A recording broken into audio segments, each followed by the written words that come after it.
Hey guys, we're on to the next part of our Benguet trip. Kakagaling lang natin dito sa camping, dito sa Atok Benguet, and now we're going down to Baguio City to celebrate our 9th anniversary ni wife. From Atok Benguet, we drove to Halsema Highway. It will take you less than 2 hours until you arrive Baguio City. We arrived at Baguio at around 10 a.m. and fortunately ay pwede na kami mag-check-in sa hotel. Pagkadating nga namin ay nagpahinga muna kami. Tingnan nyo naman, pahinga galore, wala pang ligo yan. Pero okay lang kasi maliligo na rin mamaya. Touchdown Baguio. Nakababa na kami ng Baguio guys from Atok Benguet. Kaya magstay kami dito ng one night. Bukas uwi na kami Manila. A few moments later. Dito pala tayo nag-stay guys sa Hotel Supreme and Convention. Dito sa, di ko alam kung saan lugar to pero papunta na to ng La Trinidad, Benguet eh. Baguio, day 1. It's our first day in Baguio. Time check, it's 5 p.m. and di pa kami nag-lunch, di rin nag-breakfast. Kaya first stop namin ay kakain. Let's go. Let's go.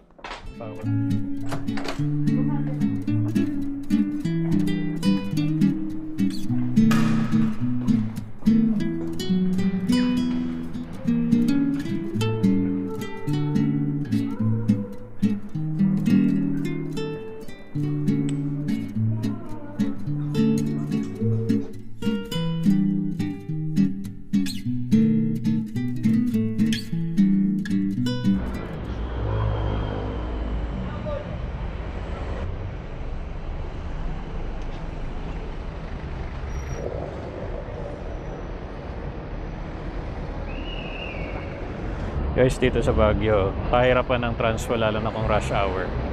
So, time check it's 5:27. Hindi sila tumatanggap ng more than 4. Kaya 6 kami kahit mga bata. Kaya hindi pwede. Dalawang taxi kami. Nauna na sila, check. Susunod na lang kami.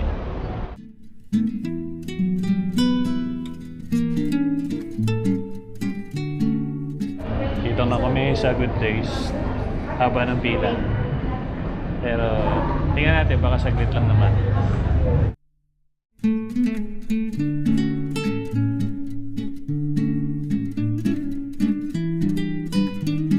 Nakaupo na kami sa Good Taste. Kala ko mahaba yung pila. Hindi pa pala pwede magpapasok pagka wala pa yung 80% ng grupo mo sa line. Eh, nagdalawang taxi kami kaya inantay pa nila kami bago sila makapasok. Order na tayo. Order na.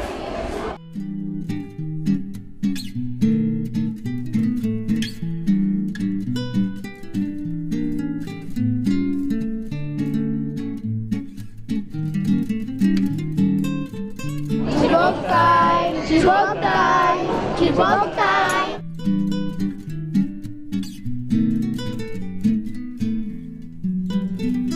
Dahil busog na ang tropa ay gagala naman tayo sa to.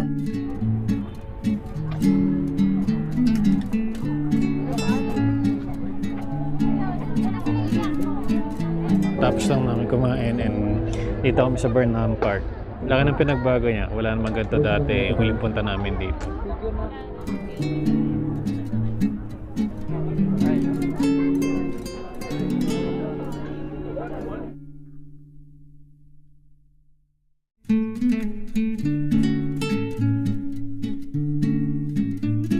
Dito sa other side guys yung Burnham Lake kung saan pwede ka mag-boating.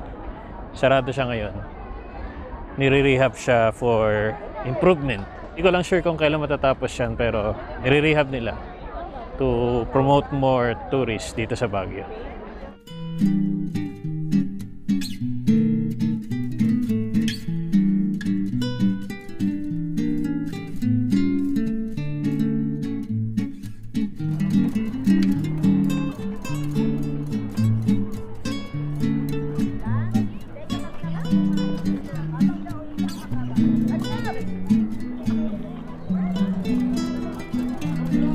Sa dito na rin din tayo. Try na rin natin mag-bike. Sa ikot pa lang hinihingal na ako, guys.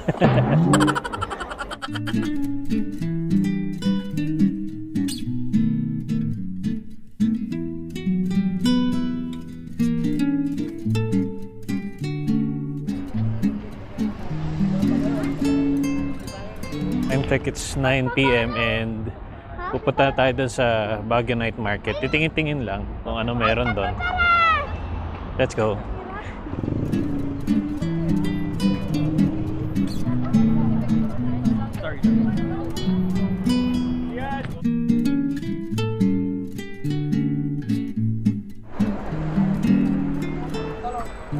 Hindi na kami masyadong nagtagal dito sa Baguio Night Market. As usual, madaming tao. So sumakay na ulit kami ng taxi pa uwi ng hotel.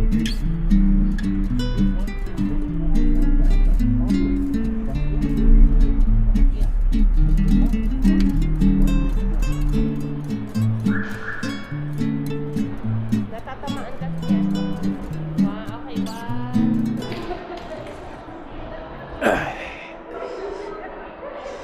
Okay, Hey guys, we just got back here sa Hotel Supreme. Time check, it's 10 p.m.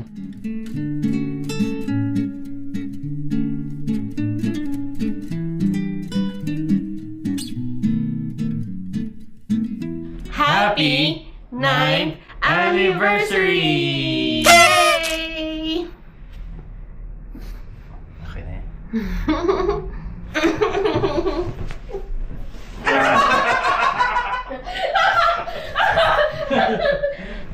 Ninth. Nine.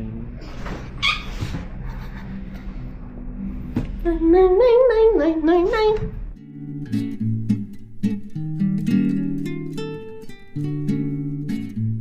Baguio, day 2. Time check, it's 7 a.m. and may breakfast kami, kaya pababa na kami. Breakfast na kami dito sa Hotel Supreme and pakita ko sa inyo yung restaurant nila, Kasia Restaurant. Dito kami magbe-breakfast.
Baguio, day 2. Naka-check out na kami sa hotel and mamamasyal saglit ng Baguio din. Bababa na ng Manila.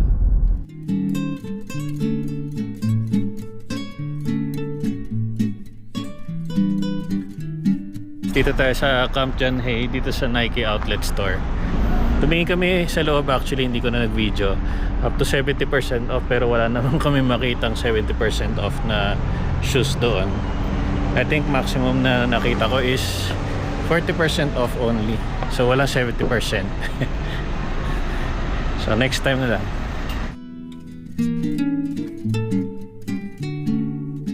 Time check, it's 2 p.m. Nandito pa rin kami sa Baguio, guys. After namin dun sa Nike Outlet, dito kami sa Philippine Military Academy. Dito kami sa PMA. Babalikan namin yung mga pinuntahan ng mga bata 6 years ago. Yung mga battle tanks. Pakita ko sa inyo.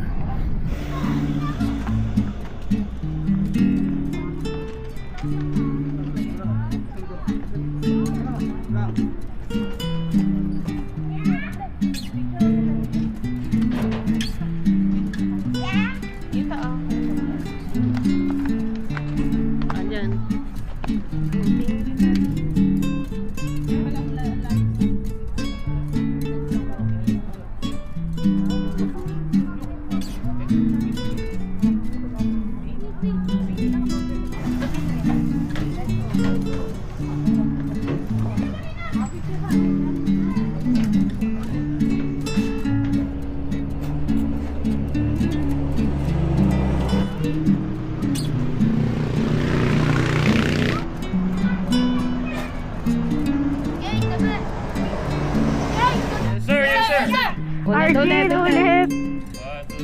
Yes, yes. Anong yes, yes? Yes, yes.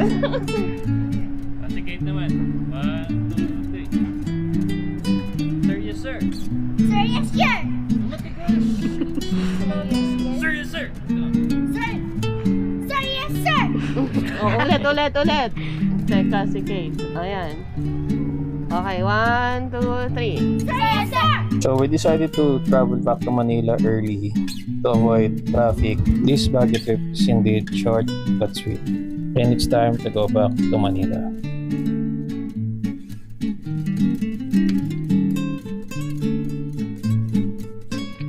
Hey guys, time check. It's 6 in the evening. Nandito na kami sa Pampanga. Stopover lang muna kami sa Caltex.